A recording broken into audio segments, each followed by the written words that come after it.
Merci Pascal et merci de m'avoir proposé d'animer cette table ronde.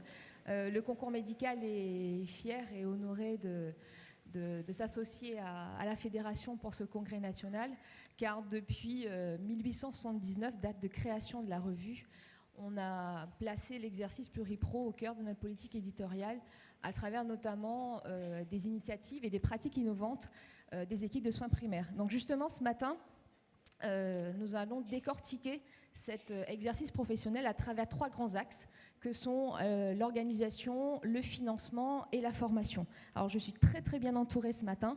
Je vais d'abord vous présenter rapidement et ensuite on va se lancer. Donc Marie-Christine Petit, vous êtes usagère. Alors usagère, patiente? Je préfère patiente. D'accord, patiente. Ludivine Gauthier, donc étudiante en 3e année et ancienne présidente de la FNESI, donc la Fédération nationale des étudiants en soins infirmiers. Yannick Schmitt, vous êtes médecin généraliste et présidente de Réagir.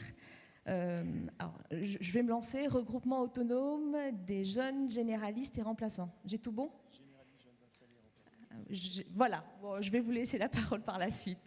Nicolas Revel, qu'on ne présente plus, directeur de la CNAM. Pierre Primil, directeur général de l'ARS Bourgogne-Franche-Comté. C'est ça? Et bon, Pascal Gendry, qu'on ne présente plus également. Marie-Christine, donc vous êtes usagère / patiente au sein d'une MSP à Besançon. Est-ce que vous pouvez nous expliquer, donc nous présenter la maison de santé et nous expliquer la prise en charge par l'équipe pluriprofessionnelle? Alors, ce que j'aimerais d'abord vous exposer, c'est pourquoi je consulte en maison de santé. Je pense que c'est important.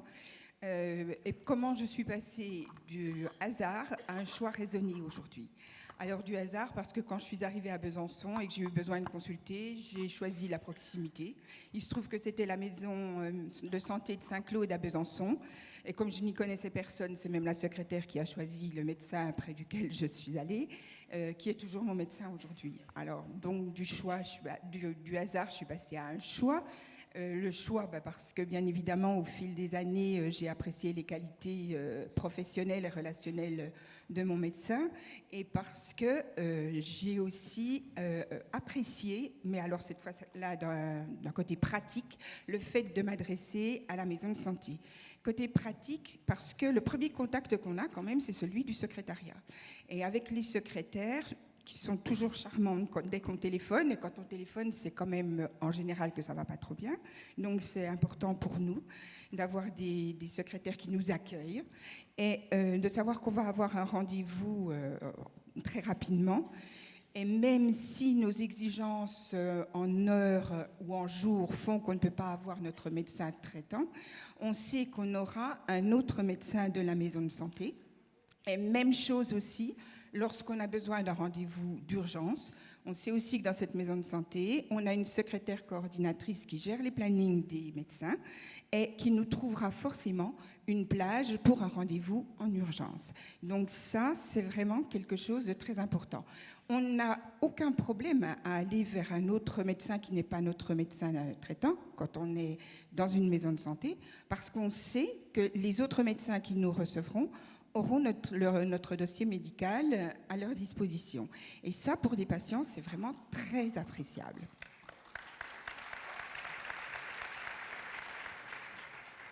Alors ça, c'est le côté pratique des choses, mais vous pensez bien qu'au fil des années, j'ai quand même perçu d'autres côtés qui m'ont vraiment plu dans cette maison de santé.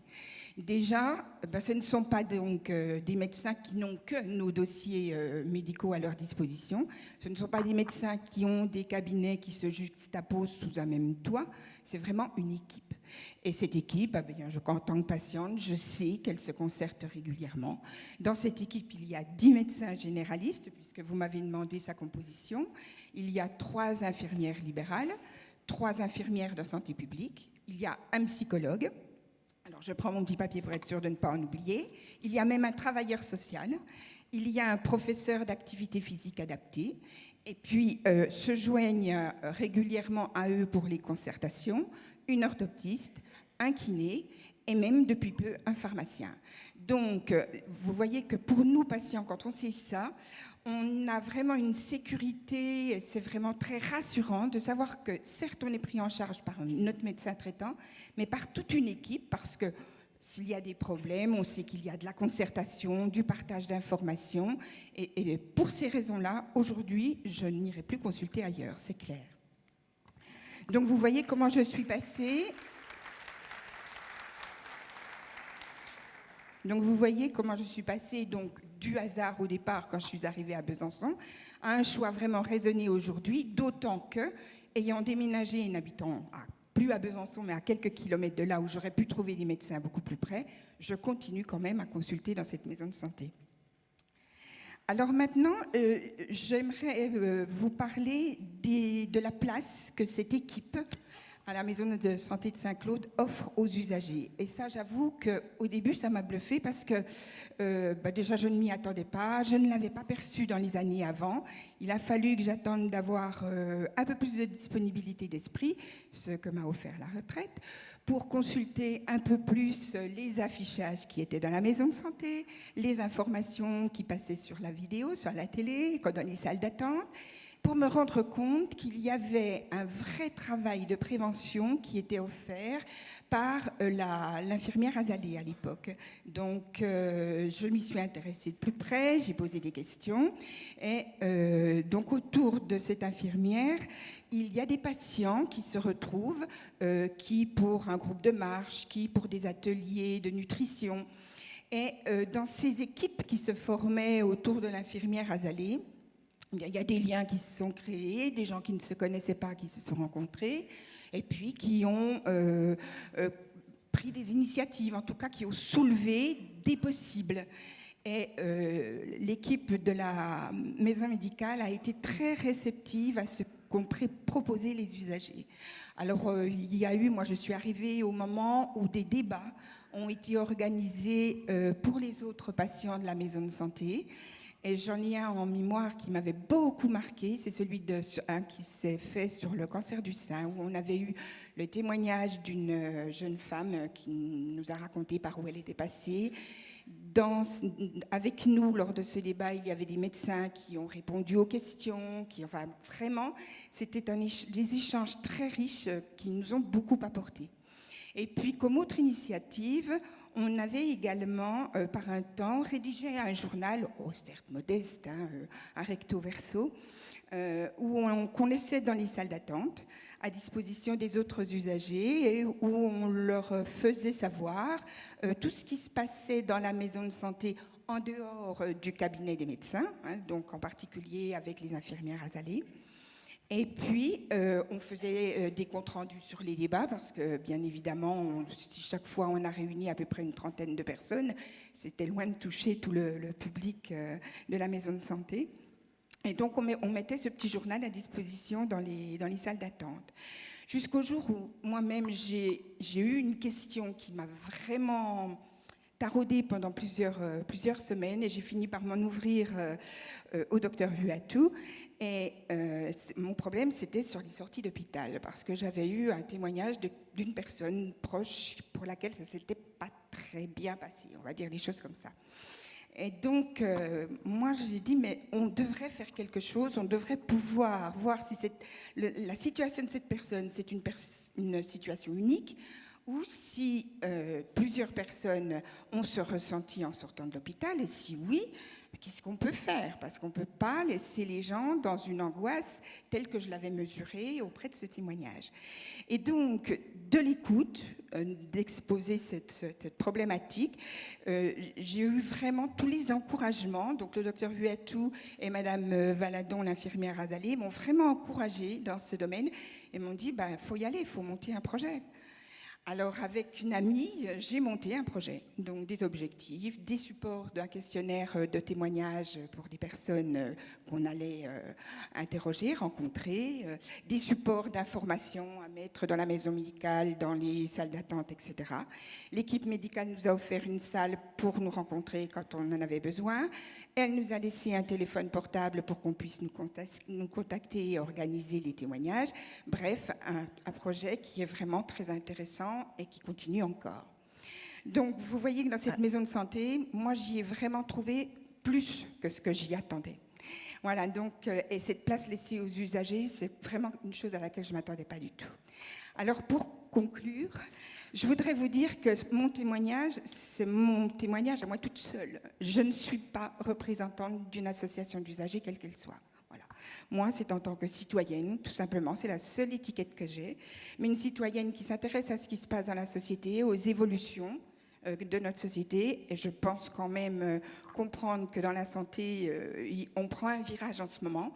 Et le message que je voudrais faire passer, si toutefois je peux en faire passer, ce serait celui de travailler votre virage, effectivement, mais n'oubliez pas de consulter les usagers.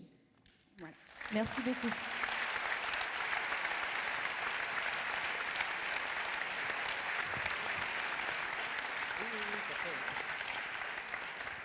Merci beaucoup Marie-Christine. Yannick, vous êtes médecin généraliste, vous êtes président de Réagir. Aujourd'hui, donc, vous participez depuis 1 an à un projet de maison de santé dans une banlieue de Strasbourg. Comment avance le projet ? Eh bien, il avance bien, puisqu'on était encore en réunion hier pour effectivement la rédaction du projet de santé.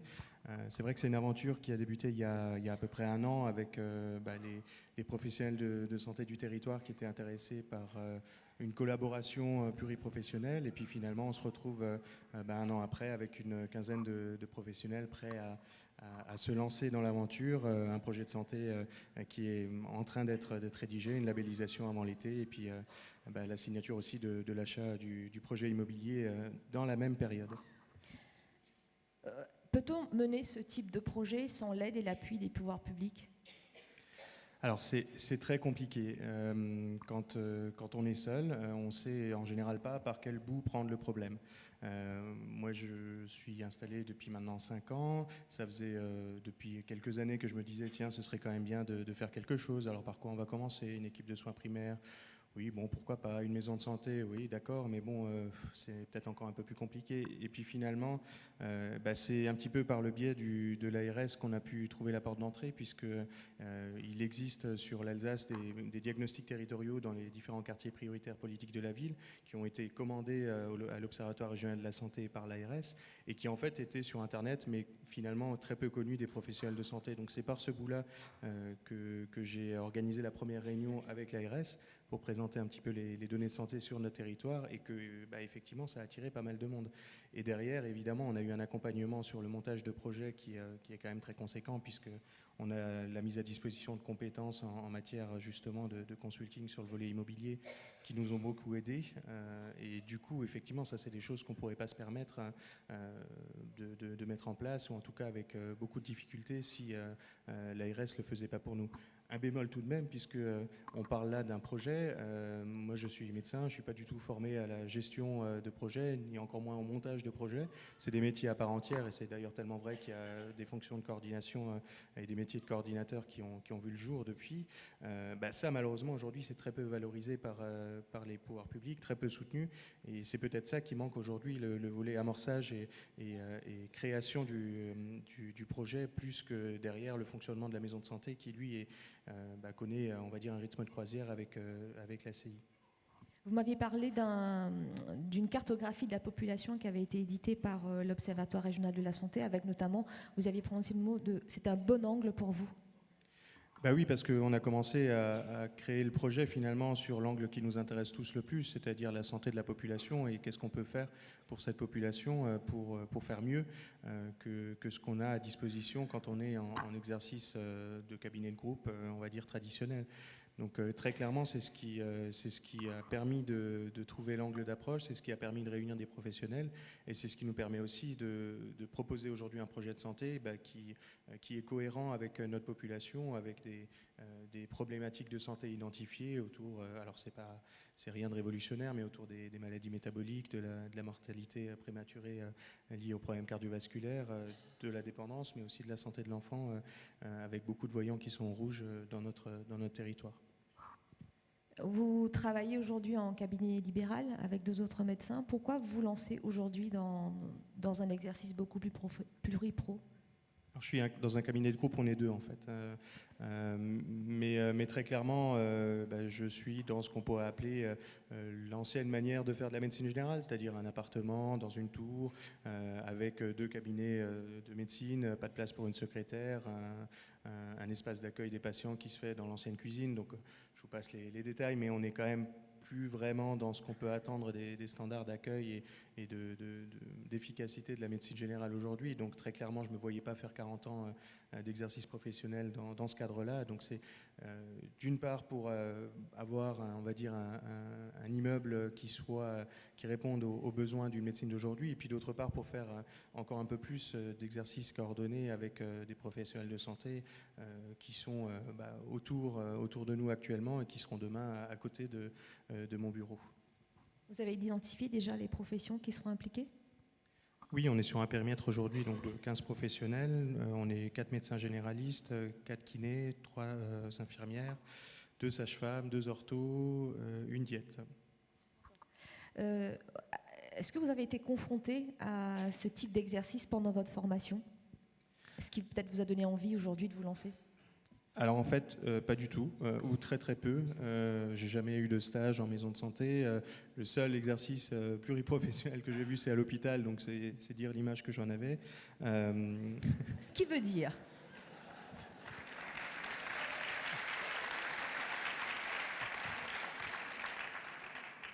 Ce qui veut dire qu'effectivement, aujourd'hui, quand on est à l'hôpital, on travaille avec d'autres professionnels de santé, ça, il n'y a pas de doute. Maintenant, est-ce qu'on fait de l'exercice coordonné ? Je ne suis absolument pas sûr. C'est encore autre chose de partager des informations, de partager des expertises entre les différents professionnels, et puis de se mettre autour d'une table et d'élaborer un projet de santé pour un patient. Donc ça, je ne l'ai jamais vu à l'hôpital. Je ne l'ai pas vu non plus en ville, mais par contre, les maisons de santé sont une forme d'organisation qui permettent ce mode d'exercice-là. Et évidemment, je ne l'ai pas vu en stage, mais je l'ai encore moins vu dans la formation initiale que j'ai pu avoir. On n'a pas d'enseignement aujourd'hui en 2e cycle ou en 3e cycle qui puisse ne serait-ce qu'être une introduction à l'exercice coordonné. Et c'est un petit peu ce qui manque. Et comme dit, je suis sorti de mes études il y a 5 ans, donc ce n'est pas encore trop lointain comme souvenir. Il y a eu une thèse qui a été créée, travaillée par une de vos collègues, il me semble, sur la formation pluriprofessionnelle. Vous pouvez nous en dire 2 mots rapidement ? Oui, il y a une thèse qui a été une thèse de médecine par Pierre de Brémond-d'Ars à Paris, qui a fait un travail de recensement en fait, des formations pluriprofessionnelles dans les études de médecine, en comparaison donc en France et dans 2 pays, en Angleterre et en Belgique. Et en fait, on se rend compte qu'il y a, je crois que c'est à peu près un département de médecine générale sur 2 qui propose un enseignement tourné vers la pluriprofessionnalité. Alors ça peut être très large comme terme, puisque ça peut être quelques heures pour parler pluripro, ou alors éventuellement un stage chez le médecin généraliste en premier niveau, où il y aurait un jour ou 2 chez le pharmacien ou chez l'infirmière ou chez un autre professionnel de santé. Mais ça peut être des formations beaucoup plus élaborées également. Et c'est la conclusion de la thèse, c'est surtout qu'il y a des choses qui se font, c'est très peu développé pour le moment. C'est surtout, on est très en retard par rapport à d'autres pays, d'autres formations dans d'autres pays où la pluriprofessionnalité est vraiment au cœur du fonctionnement des études. Donc très clairement, il y a du travail à faire. Et on parle beaucoup organisation des soins. On a entendu parler de CPTS, d'équipes de soins primaires, de maisons de santé. C'est bien de parler organisation, mais les structures ne sont pas grand-chose si derrière on ne les fait pas vivre avec un exercice coordonné au quotidien. Donc je crois que vraiment l'enjeu de demain, ça va être la formation des professionnels de santé à l'exercice coordonné, que ce soit en formation initiale, et Ludivine en parlera, mais également en formation continue, puisqu'aujourd'hui les DPC, les formations indemnisées qui sont accessibles par exemple aux médecins et aux autres professionnels de santé sont très compliquées à mettre en place quand on veut le faire en DPC. Pour avoir organisé plusieurs congrès, nos rencontres nationales chaque année, où on essaye de mettre en place du DPC pluripro.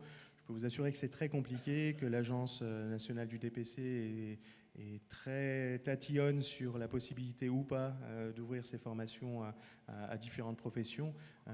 Et du coup, on a encore de gros progrès à faire là-dessus. Merci beaucoup.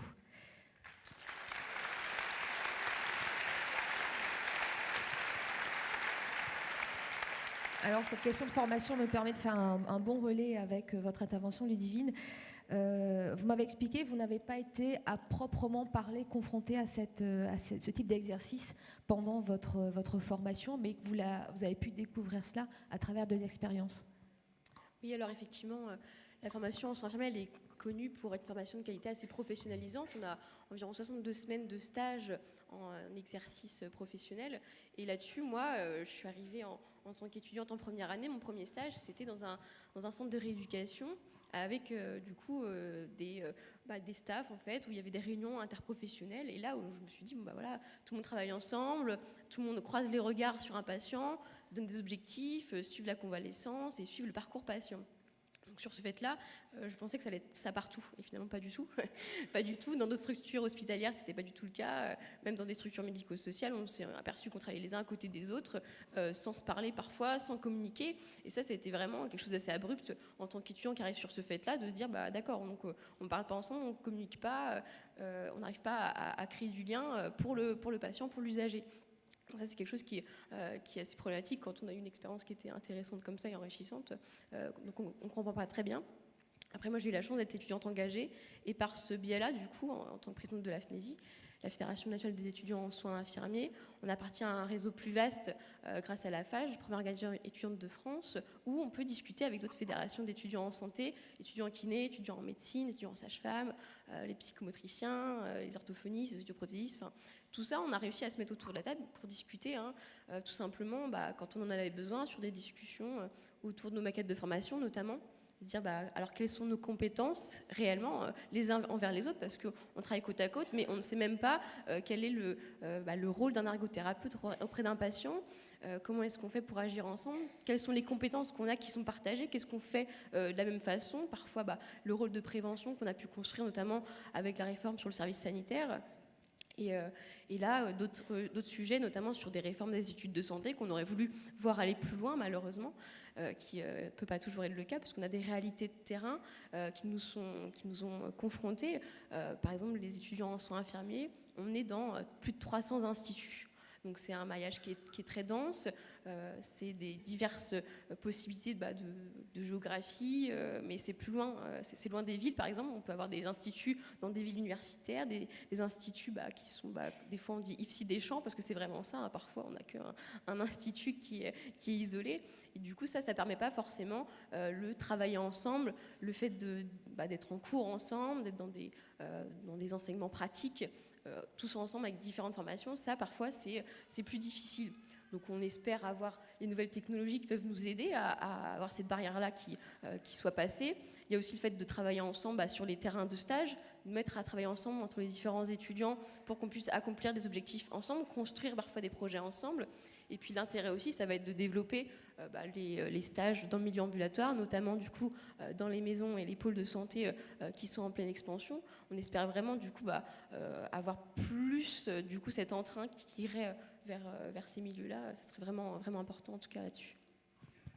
Et à votre sens, vous avez l'impression que les infirmières sont suffisamment exposées à ce mode d'exercice ou pas ?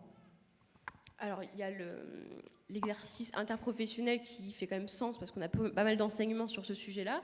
Après, je pense qu'on le comprend réellement quand on le pratique. Donc, quand on a un exercice, que ce soit dans le milieu hospitalier ou dans le milieu ambulatoire, qui se pratique réellement.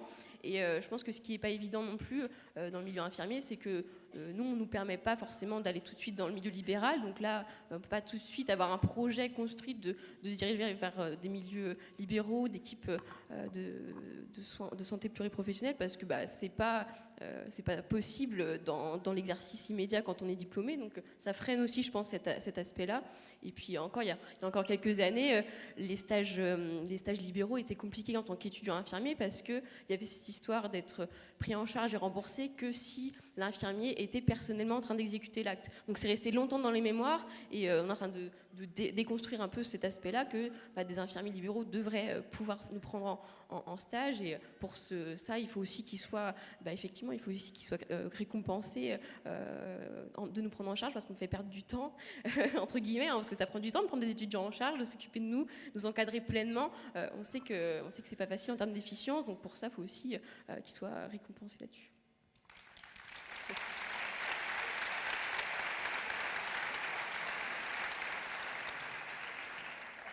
Pensez-vous que l'exercice pluriprofessionnel remette en cause ou sécurise votre pratique finalement?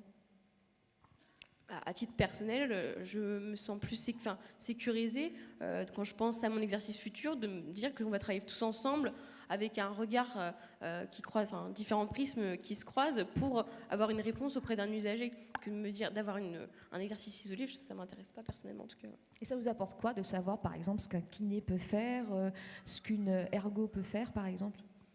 Du rôle, en tout cas de la profession infirmière, on a un rôle d'éducation et de prévention qui est assez fort et parfois aussi un rôle d'explication auprès du patient où il faut déconstruire un peu la parole d'un médecin, réexpliquer avec d'autres mots, reformuler. Et si on ne sait pas ce qu'un professionnel fait auprès d'un patient, on ne peut pas lui expliquer ce que le pharmacien a dit, ce que le kiné a dit, ce que le kiné doit faire auprès de lui, ce que l'ergothérapeute va venir faire chez lui.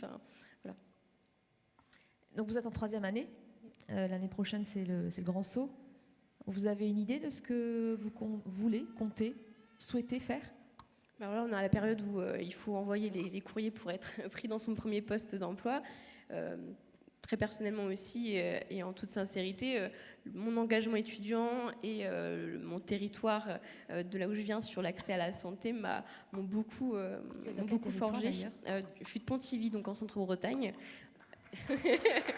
Voilà. Il y a des Bretons. Et donc, non, du coup, c'est vrai qu'à ce niveau-là, ça m'a beaucoup touchée et je pense peut-être m'orienter vers plus tard un master de santé publique pour construire aussi l'accès à la santé pour tous dans tous les territoires et pouvoir faire partie aussi de ce mouvement-là qui est clos dans les territoires. Voilà. Et un exercice pluripro? Oui, tout à fait. En santé, je pense pas qu'on puisse parler de santé isolée. C'est de la santé pluriprofessionnelle avec des acteurs de santé et du milieu social également qui se construit demain. Voilà. Merci.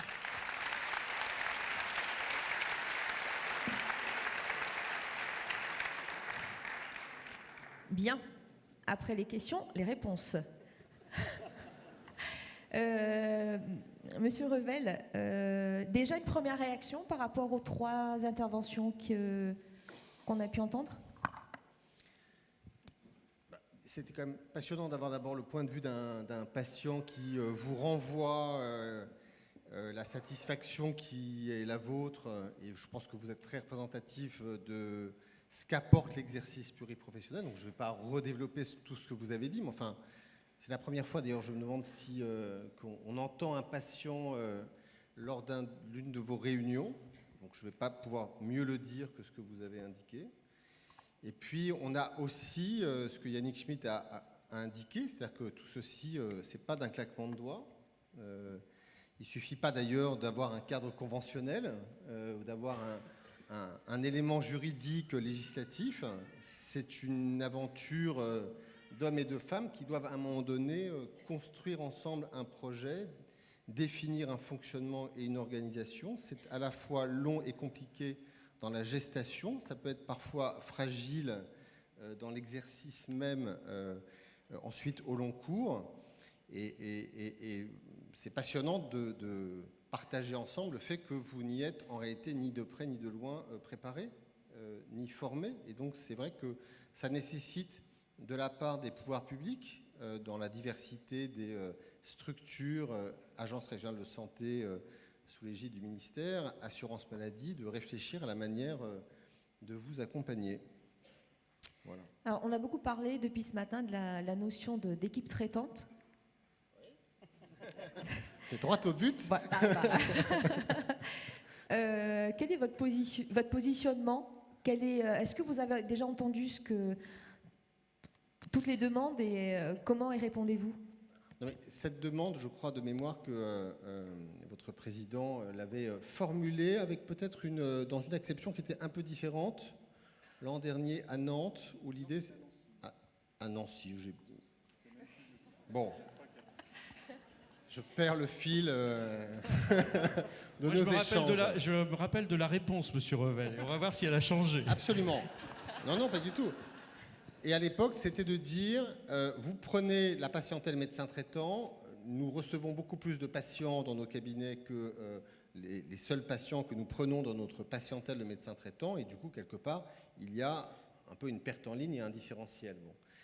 Pourquoi ne pas passer de la patientèle médecin traitant à la patientèle plus large? Et on sait, puisque c'est un chiffre sur lequel nous échangeons avec les syndicats de médecins dans le cadre d'une négociation qu'on abordera peut-être sur les assistants médicaux, que la taille moyenne de la patientèle médecin traitant aujourd'hui en France à date, elle est environ 850 patients, mais quand on regarde le nombre de patients qu'un médecin généraliste reçoit au cours de l'année, on est plus autour de 1400 que de 850. Bon. Et ma réponse à l'époque avait été de dire passer de l'un à l'autre me pose un problème, parce que si nous croyons collectivement que la fonction du médecin traitant est une fonction très importante dans la prise en charge et le suivi d'un patient, c'est important que les financements, les rémunérations, les valorisations intègrent bien le fait qu'il faut continuer à pouvoir augmenter autant que faire se peut cette patientèle médecin traitant. Là, la question, elle s'élargit finalement. Elle n'est pas seulement la patientèle du médecin. La manière dont vous l'amenez, c'est de dire, en fait, il n'y a pas que des médecins dans les structures, il y a d'autres professionnels qui suivent des patients qui ne sont pas nécessairement les mêmes que celui que le médecin généraliste suit, même si j'espère qu'il y a quand même beaucoup de convergence, entre guillemets. Pourquoi ne pas construire un autre, entre guillemets, indicateur de ce qu'est la file active, finalement, de la structure? Bon, c'est une belle question. Moi, j'entends évidemment l'intérêt que ça peut représenter, parce que financer une structure à partir d'un élément d'activité qui n'est que celui d'une partie des professionnels qui exercent, c'est un problème. Voilà. Alors après, je m'excuse, j'ai une sorte de tropisme que je ne sais pas si je l'ai acquis en arrivant à la CNAM ou si c'était inné, c'est qu'après je me dis tout de suite, oulala, combien ça va me coûter cette affaire? Et même si... Et puis nous, combien ça va nous rapporter? Oui, c'est d'accord. Très bonne réponse. Mais il faut juste nous permettre de faire les choses les unes après les autres. On a négocié un cadre conventionnel qu'on a conclu signé en avril 2017, qui est paru à l'été, qui a quand même permis d'augmenter, toutes choses égales par ailleurs, comme on dit, à peu près de 50% les financements qui sont dans le cadre de la CI. Mon petit doigt me dit que si on faisait ça, il y aurait forcément du coup des gagnants et des perdants par rapport à aujourd'hui. Je ne suis pas sûr que les perdants seraient forcément ravis. Donc il y a toujours un petit quelque chose qu'il faut qu'on regarde. Mais la réponse de principe, pour redevenir sérieux et répondre à la question, la réponse de principe que je vous fais, c'est que moi je suis sensible au raisonnement qui est le vôtre, de dire qu'il faut qu'une structure d'exercice pluriprofessionnel soit financée à partir d'éléments d'activité qui reflètent la dimension pluriprofessionnelle. Donc je suis ouvert à ce que cette réflexion s'engage.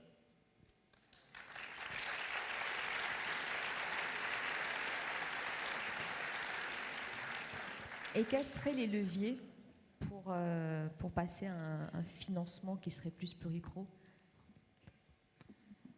Alors, si votre question donc, porte sur le financement de la structure, puisque comme vous le savez, mais chacun ici le sait très bien, dans le cadre de la CI, nous ne portons pas les rémunérations de chacun des professionnels au titre de leur activité propre. Ce que nous apportons, c'est le financement de la structure et donc de cette fonction d'exercice pluriprofessionnel et tous les éléments de coordination, de disponibilité, de portage de programmes de prévention et évidemment d'accès aux soins, qui est le cœur et le système d'information qui est le cœur de l'affaire. Bon, donc là-dessus, je viens de répondre. Si on veut bouger un tout petit peu le modèle de calcul de cette rémunération. Après, il y a une question qui est beaucoup plus large, mais je ne sais pas si c'était ça votre question, qui est de voir comment, sur des équipes qui ont une maturité plus importante, de voir comment, à un moment donné, mutualiser ou partager certains éléments de rémunération. Je ne vois pas bien comment les rémunérations liées aux actes pourraient l'être, même si on ne peut jamais rien exclure. On peut pas, bon.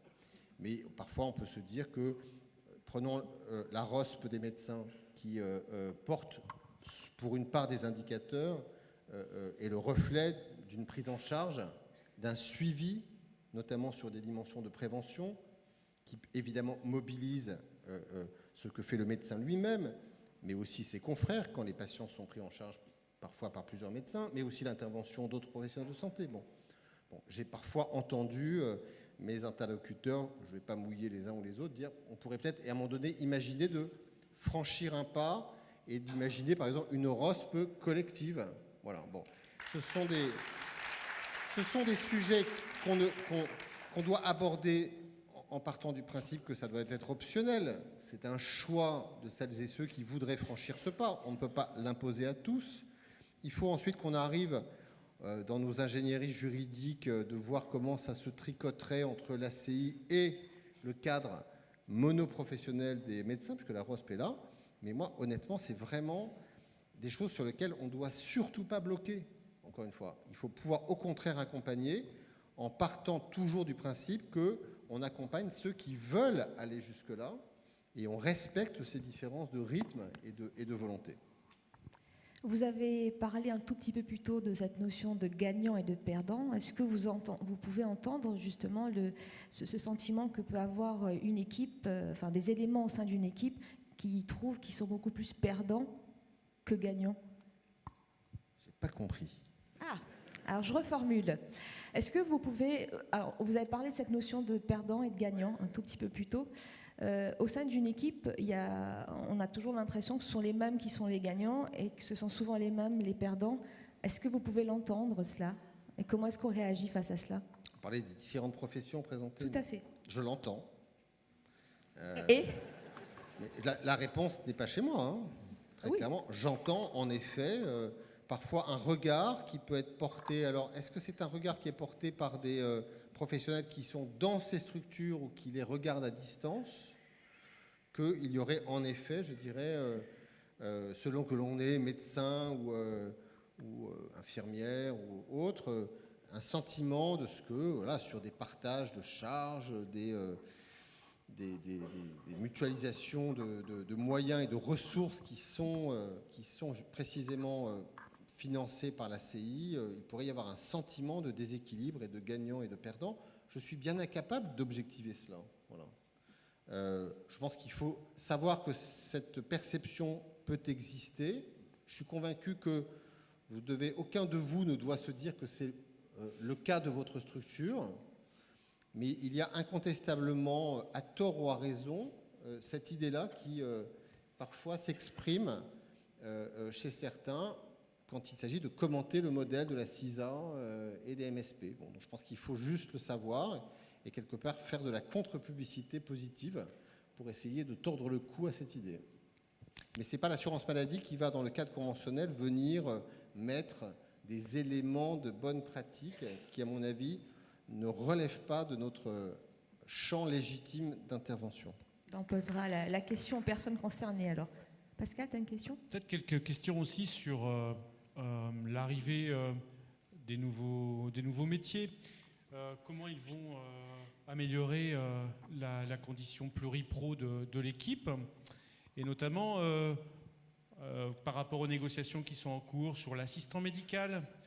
J'aimerais avoir votre avis sur comment l'assistant médical va favoriser le pluripro au sein de l'équipe, et notamment dans ses modalités de financement aussi et dans ses missions.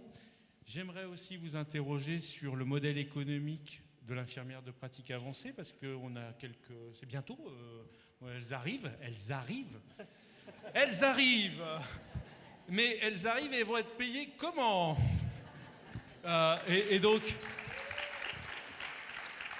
Et donc, comment quelle va être leur mission, leur fiche de poste, on voit très bien, mais le modèle économique, on le voit moins bien. Et puis le dernier point, j'aimerais vous interroger aussi sur les négociations conventionnelles en cours sur la CPTS, et comment ça va être, cette CPTS va être, et ses financements vont être un levier pour améliorer le pluripro dans les territoires. Pascal, on est parti pour une demi-heure là. Hein, avec mais je sais vous avez 5 minutes. Mais vous avez 3 questions à répondre, monsieur Revel. Assistant médical, c'est une négociation qui effectivement est monoprofessionnelle.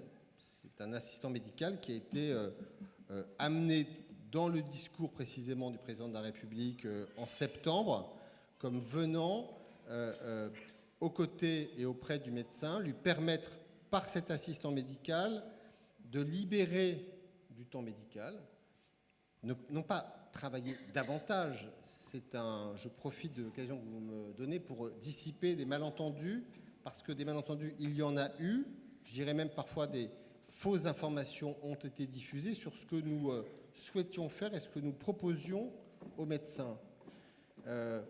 L'assistant médical n'a évidemment pas pour vocation à demander aux médecins de travailler davantage. C'est simplement dans le temps de travail qui est le sien de pouvoir libérer du temps médical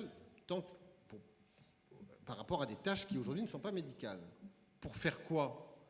Pour à la fois améliorer l'accès aux soins, suivre en effet davantage de patients, mais aussi mieux les suivre. Il y a toujours eu cette double dimension qui est en effet quantitative, parce que vous savez tous qu'il y a un vrai problème et une vraie attente en termes d'accès aux soins, et notamment en médecine générale dans notre pays, mais aussi utiliser ce temps pour pouvoir mieux travailler et mieux suivre les patients.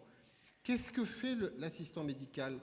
L'accord conventionnel n'aura pas vocation à le définir de manière hyper précise. On considère que c'est aux médecins, et si à un moment donné des médecins veulent, dans des structures d'exercice pluripro, porter cette réflexion plus collectivement et de manière interprofessionnelle, ils en seront parfaitement libres, à définir ce que cet assistant médical devra faire. Il y a juste quelques lignes rouges.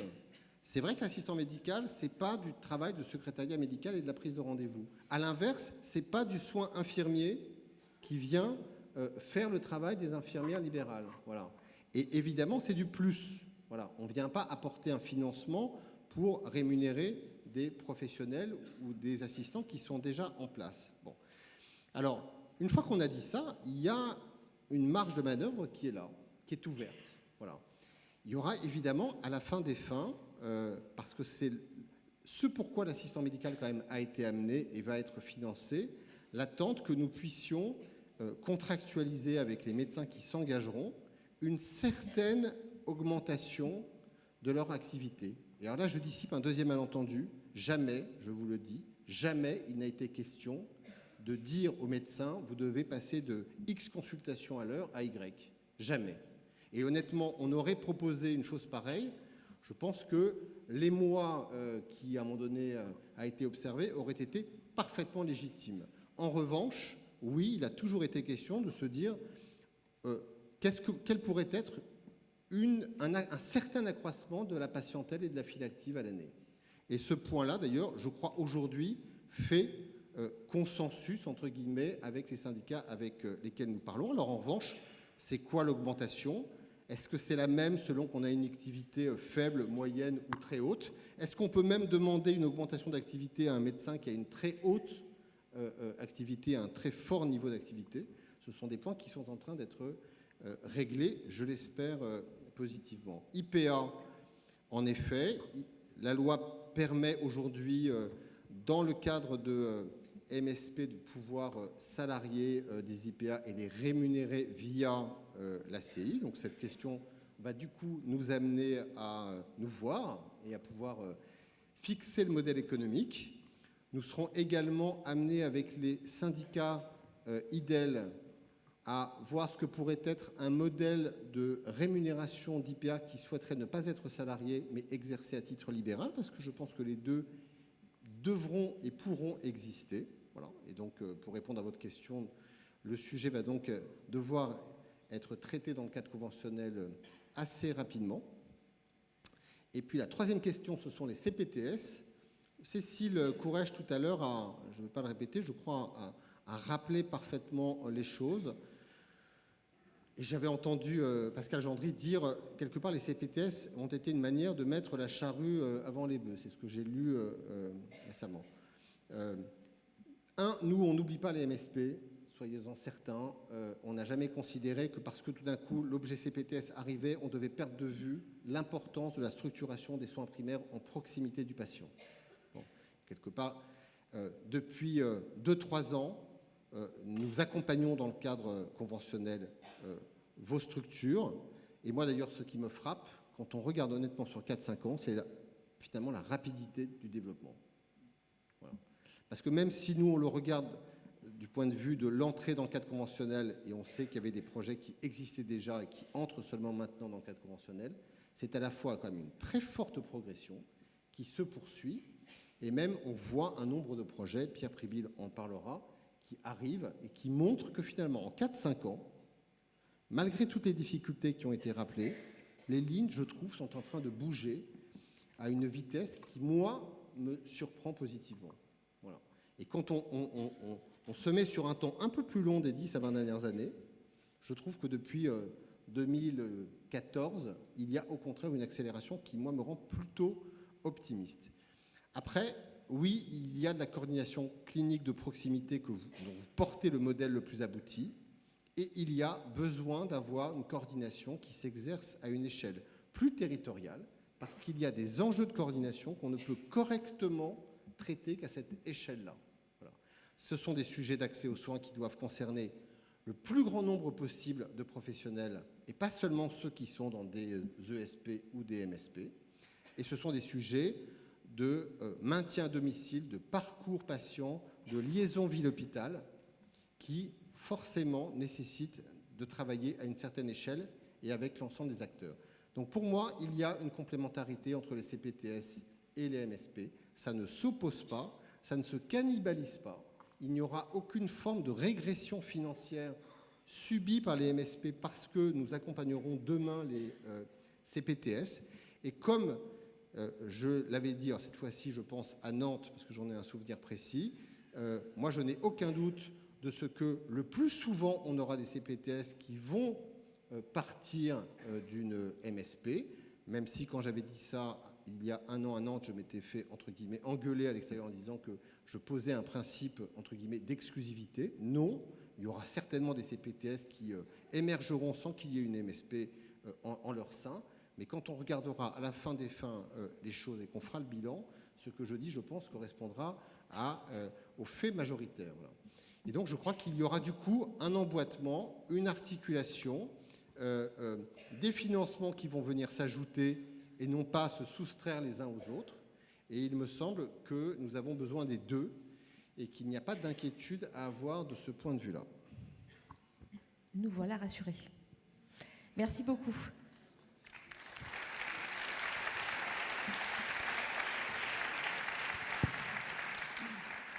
Alors, Pierre Pribil, vous êtes directeur général de l'ARS Bourgogne-Franche-Comté, donc vous êtes un digne représentant. Donc ma première question, elle est assez générale. Comment l'ARS peut concourir au développement de l'exercice pluriprofessionnel au sein d'un territoire ? Je crois que ça a finalement été assez bien dit par le docteur tout à l'heure, puisque notre boulot, au plus près du terrain, ça consiste à détecter les envies et à se mettre au service des projets. On est vraiment, alors je sais que parfois l'ARS dans le système de santé, c'est un peu une image du grand méchant loup. Il est vrai qu'on a certaines missions parfois pas forcément très agréables, d'inspection, de contrôle, etc. Mais on a aussi cette mission d'accompagnement au plus près des projets sur le terrain. D'ailleurs en pratique, en tout cas en Bourgogne-Franche-Comté, ceux qui s'occupent d'accompagner ce type de projet habitent au plus près dans les départements. Ce n'est pas le siège de l'ARS qui organise tout cela, ce sont les délégations territoriales, les délégations départementales et en leur sein des métiers nouveaux, parce qu'il y a aussi des métiers nouveaux à l'agence, et notamment du fait de ce que vous faites pour faire évoluer nos systèmes de santé et qu'on appelle des animateurs territoriaux en santé. Et donc notre boulot, là, ce n'est pas d'exercer un contrôle, c'est pas de remplir des formulaires ou d'édicter des textes et des arrêtés, c'est vraiment de prendre chaque projet, chaque envie et d'essayer de l'accompagner le mieux possible. Ça peut prendre plein de formes différentes. Certains projets souhaitent un accompagnement par l'ARS directement, et dans ce cas-là, on met du temps au profit et à l'appui de ces projets-là. Souvent, on fait appel à la Fédération des maisons de santé pour venir apporter une parole qui est aussi, je pense, importante au moment où on démarre un projet, c'est-à-dire la parole de gens qui ont déjà fait ce chemin-là et qui viennent expliquer ce qu'ils ont vécu, ce qu'ils en retirent, et du coup faire gagner du temps aux nouveaux projets. Parfois, les équipes souhaitent un accompagnement externe pour lequel on apporte alors un financement. La deuxième étape en général, c'est maintenant qu'on a un accord conventionnel interprofessionnel, il y a toujours un petit moment...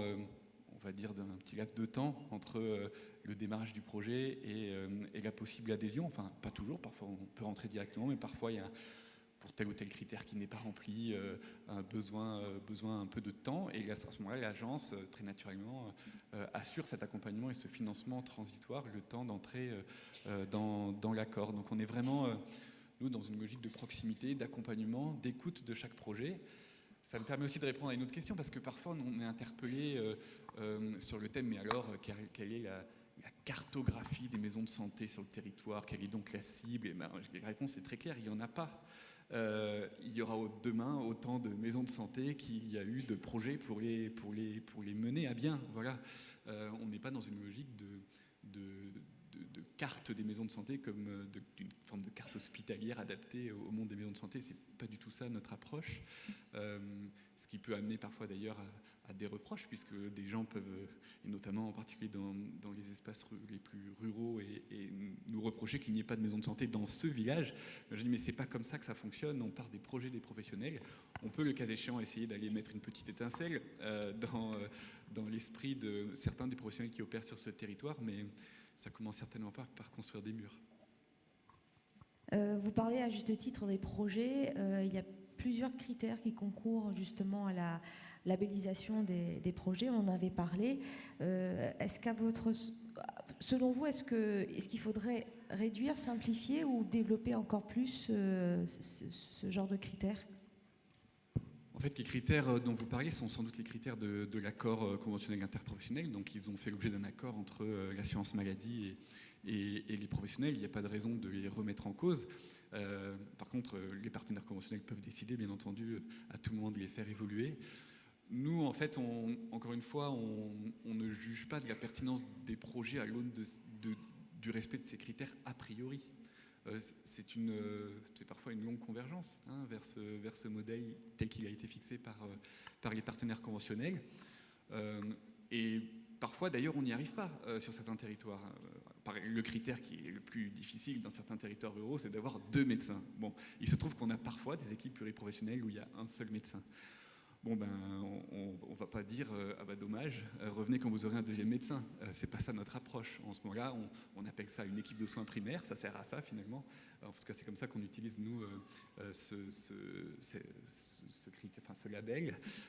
Et l'ARS l'accompagne le temps nécessaire pour l'équipe le moment venu, parce que la pluriprofessionnalité, le projet de santé crée naturellement de l'attractivité.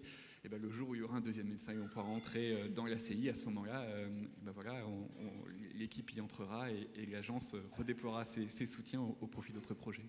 Et on l'accompagne en finançant comment cette équipe de soins primaires avec un seul médecin et des professionnels de santé? Avec du FIR, comme on dit dans notre jargon, du Fonds d'intervention régional, c'est-à-dire l'enveloppe qui est à disposition des agences régionales de santé. Pendant combien de temps? Le temps nécessaire. Voilà. Jusqu'à ce que ça devienne une maison de santé.